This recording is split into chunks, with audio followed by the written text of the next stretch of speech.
Hola, hola, bendiciones para todos. Bueno, llegamos al mensaje a las iglesias. Continuamos con Apocalipsis, esta vez en el capítulo 2.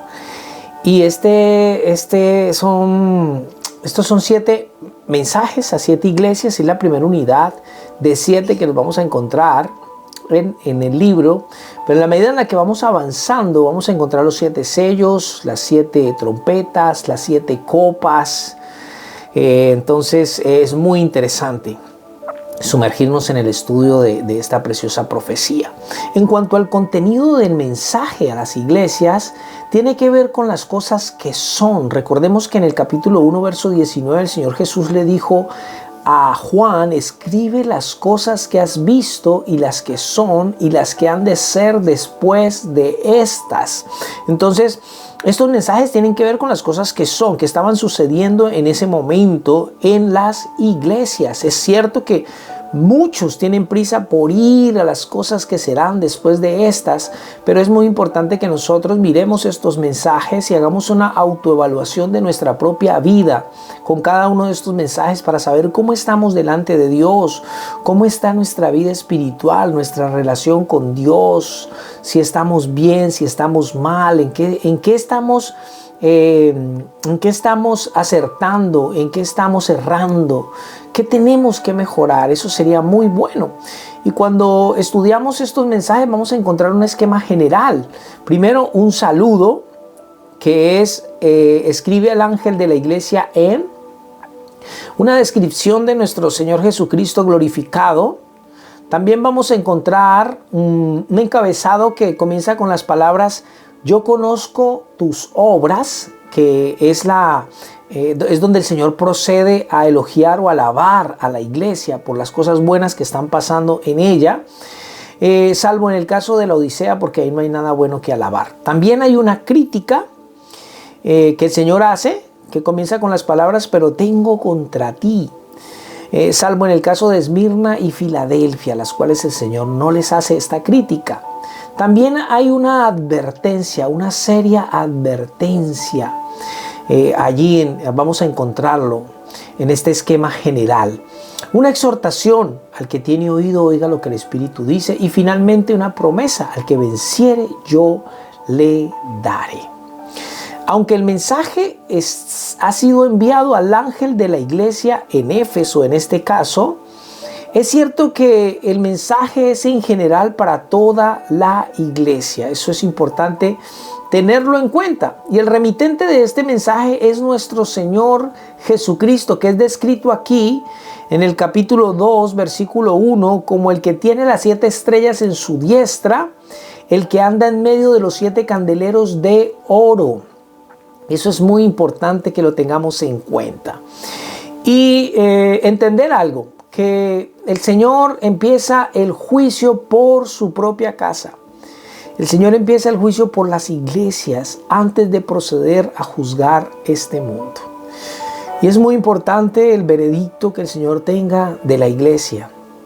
No nos debe interesar tanto lo que diga el hombre acerca de la iglesia. Muchos que hoy alaban a algunas iglesias porque son grandes, porque son modernas, porque tienen una cantidad de cosas. O hay otros que critican a otras iglesias, pero en últimas, lo que nos debe importar, lo que nos es realmente de valor para nosotros, o debe serlo, es lo que el Señor piensa de la iglesia. Eso es contundente que lo sepamos. Entonces comencemos. Yo conozco tus obras. Y esto nos dice algo muy interesante, y es que el Señor conoce lo que pasa en medio de su pueblo. Y esto es muy bueno, porque a veces pensamos que el Señor ignora todas las cosas que ocurren en las iglesias, y no es así. Él tiene sus ojos puestos en cada iglesia. Por eso aquí el Señor, a través de estos mensajes, de estas cartas, entra a juzgar lo que está malo, lo que está mal en estas iglesias. Entonces, Capítulo 2, versículos 2 y 3. Yo conozco tus obras y tu arduo trabajo y paciencia, y que no puedes soportar a los malos, y has probado a los que se dicen ser apóstoles y no lo son, y los has hallado mentirosos. Y has sufrido y has tenido paciencia y has trabajado arduamente por amor de mi nombre y no has desmayado. ¿Qué es lo que el Señor conoce de la iglesia en Éfeso? Bueno, Él conocía su arduo trabajo. ¿Y en qué consistía este arduo trabajo? Era una iglesia que trabajaba muy fuerte, trabajaba tan fuertemente que quedaban exhaustos del trabajo que hacían. Y este trabajo consistía en confrontar a los falsos maestros, falsos apóstoles que habían querido entrar a la iglesia, que querían confundir la iglesia, dañar la doctrina de la iglesia, y hacían un muy buen trabajo. De hecho, ellos estaban siguiendo la recomendación que el apóstol Pablo les había hecho en Hechos capítulo 20. El apóstol Pablo les había hecho una recomendación, Hechos 20, 28 en adelante. Por tanto, mirad por vosotros y por todo el rebaño en que el Espíritu Santo os ha puesto como por obispos para apacentar la iglesia del Señor, la cual Él ganó por su propia sangre. Porque yo sé que después de mi partida entrarán en medio de vosotros lobos rapaces que no perdonarán el rebaño, y de vosotros mismos se levantarán hombres que hablen cosas perversas para arrastrar tras sí a los discípulos. Y esta iglesia era una iglesia que trabajaba arduamente en mantener la sana doctrina. Pero también les dice, y has tenido paciencia. Y esta paciencia no era esa actitud pasiva, resignada, de agachar la cabeza. No se refiere a eso, sino más bien a una actitud valerosa, valiente, de soportar la tribulación, el sufrimiento, la pérdida, sin hundirse y sin desmayar. Estas son las cosas que el Señor alaba, las cosas que el Señor elogia de esta iglesia, que estaban haciendo bien, que de hecho hoy como iglesia nosotros debemos imitar estas cosas. También les dice, les dice, y que no puedes soportar a los malos. Casi me salto esto, que no puedes soportar a los malos. Y esto habla de la disciplina que tenían los efesios al interior de la iglesia. Disciplinaban lo que estaba mal, no dejaban que el mal se reprodujera allí. Pero también les dice, y has probado a los que se dicen ser apóstoles y no lo son, y los has hallado mentirosos. Y es que no era una iglesia crédula, no era una iglesia que tragara entero, sino que ellos probaban a aquellos que venían diciendo que eran apóstoles. Y para poderlos probar tenían que tener conocimiento de la doctrina. Eso es importante, conocer la doctrina, porque el conocerla nos hace poder descubrir el error. Todas estas cosas hacían los creyentes de Éfeso. Son cosas impresionantes. Pero también les dice, y has sufrido y has tenido paciencia y has trabajado arduamente por amor de mi nombre y no has desmayado. Eran incansables en el trabajo, en la obra por el Señor. Y todas estas cosas las elogia el Señor Jesús de la iglesia. Eran cosas muy importantes, muy importantes. Además, ellos aborrecían algunas cosas que el Señor aborrecía. Y aquí cabe una pregunta. O sea, ¿es legítimo que los creyentes odiemos algunas cosas? Y sí, el Señor alaba a esta iglesia porque aborrecían algunas cosas que el Señor también aborrecía. Y aquí es importante entender algo. Es que debemos aborrecer lo mismo que el Señor aborrece. Y entender una cosa, que los efesios aborrecían las obras malas de la gente, no aborrecían la gente. Eso es muy importante tenerlo en cuenta. Entonces, todo esto estaba muy bien, pero aquí viene la crítica, porque todo lo que estaban haciendo bien no les excusa lo que estaban haciendo mal. Y es que ellos se habían centrado tanto en aborrecer lo malo que se habían olvidado de amar lo que el Señor ama. Por eso entonces les dice, pero tengo contra ti. ¿Qué era lo que el Señor tenía contra ellos? Que has dejado tu primer amor. ¿A qué se refiere esto? Tal vez a ese primer entusiasmo que tenemos todos como creyentes al principio, que queremos evangelizar el mundo entero, que tenemos ese fervor, esa pasión, ese amor. Todo el tiempo queremos estar congregados y orando y adorando y cantando. Y bueno, estamos en un incendio espiritual que queremos todo con el Señor.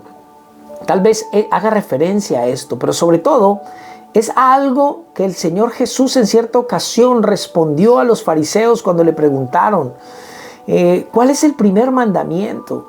Y el Señor Jesús les dijo, amarás al Señor tu Dios con todo tu corazón, con toda tu alma y con toda tu mente. Este es el primer y gran mandamiento. Y lo que estaba pasando era que al parecer los efesios habían dejado de amar a Dios por encima de todas las cosas. Eso era lo que estaba sucediendo. Ahora, ¿cuál pudo ser la causa para llegar a esta situación? Es posible que estuviesen amando más la doctrina que a la persona de Cristo. La oposición constante a los falsos pastores, a los falsos profetas, a los falsos maestros, que es algo muy legítimo que debemos hacer también hoy, pudo haberles llevado a tener un espíritu constante de crítica hacia todos los demás, hacia todas las demás personas. Ahora, al tener que disciplinar a los herejes, es fácil desarrollar entonces un espíritu duro y crítico que termina por destruir el amor. Hay algunos síntomas de la pérdida del primer amor. Y es que la vitalidad espiritual, que es fruto de una comunión viva con el Señor, es reemplazada por una rutina ortodoxa. Ahora, la espontaneidad y frescura espiritual es sustituida por frases aprendidas. Hay también una pérdida de gozo en el servicio al Señor. La vida de la iglesia se convierte en algo monótono, mecánico, aburrido, carente de interés. Las predicaciones de la palabra ya no nos dicen nada. Lo que estaba pasando con ellos es que habían puesto tanto énfasis en la sana doctrina que se habían olvidado de amar al Señor y a los hermanos. Y esto no sirve para nada. Recordemos que 1 Corintios 13 dice que aunque yo hable lenguas angélicas y humanas y aunque yo tenga mucha fe que traslade los montes de un lado a otro y tengo toda la ciencia y conocimiento y descubro todos los misterios, aunque tenga todas esas cosas, si no tengo amor, de nada sirve. El amor es más importante. Y esto era lo que estaba pasando con la iglesia, y esto es lo que Jesús critica de su iglesia. Por eso entonces el Señor procede ¿a qué? A llamarlos al arrepentimiento. Los llama al arrepentimiento. Miramos el versículo 5. Recuerda, por tanto, de dónde has caído y arrepiéntete y haz las primeras obras. Pues si no, vendré pronto a ti y quitaré tu candelero de su lugar si no te hubieres arrepentido. ¡Wow! Ahora, ellos tenían que hacer 3 cosas importantes. La primera, recuerda por tanto de dónde has caído. Y el primer paso para llegar al arrepentimiento es darnos cuenta de que hemos perdido algo. Ellos habían perdido el primer amor, pero no lo sabían. Lo iban a saber con el mensaje que les había enviado el Señor. Y es que es tan común que podamos perder algo en nuestro caminar con el Señor y no darnos cuenta.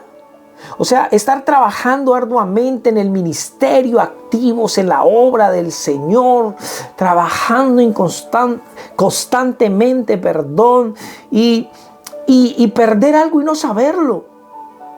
José y María perdieron a Jesús en el templo, lo dejaron allá y solo 3 días después se vinieron a dar cuenta.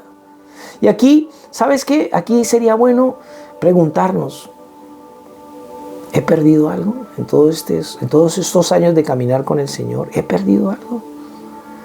Porque ese es el primer paso para el arrepentimiento.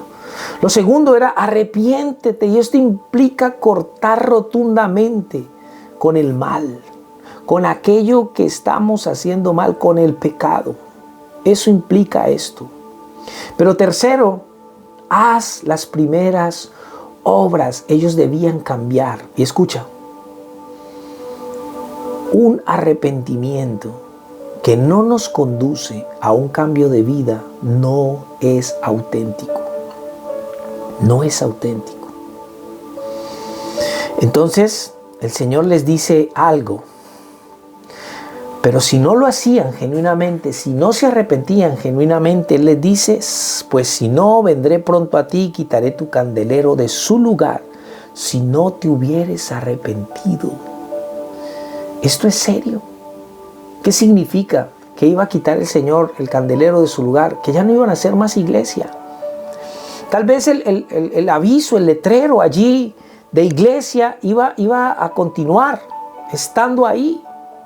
Pero ya para el Señor no era más iglesia, ya la presencia de Dios no iba a estar más ahí. Tal vez ellos seguirían reuniéndose como siempre, cada fin de semana, en sus cultos ortodoxos, monótonos, aburridos, rutinarios, pero sin la presencia de Dios. Duro. Es una sentencia de las más duras que vamos a encontrar en estos mensajes a las iglesias. Ahora, pero todavía había solución. ¿Qué debían hacer ellos? Ellos debían oír la voz de Dios. Escucha, versículo 7, el que tiene oído, oiga lo que el Espíritu dice a las iglesias. Es importante que cuando estamos en una situación como en la que estaba la iglesia de Éfeso, nosotros centremos toda nuestra atención en escuchar la voz de Dios. Hoy escuchamos tantas voces, tantos predicadores, tantos maestros, tantos profetas, tanta gente hablando. Y hoy es tan fácil oír tantas voces por las redes sociales que esto lo que puede causar es que dejemos de oír la voz de Dios. Había solución, pero si ellos escuchaban la voz de Dios. Y esta seria advertencia, la seriedad de estas palabras más bien nos hacen ver la peligrosa situación en la que se encontraban estos creyentes de la iglesia en Éfeso. Pero finalmente el Señor les hace una promesa también. Al que venciere, mira, ahí mismo en el versículo 7, al que venciere le daré a comer del árbol de la vida, el cual está en medio del paraíso de Dios. Esta es una promesa preciosa.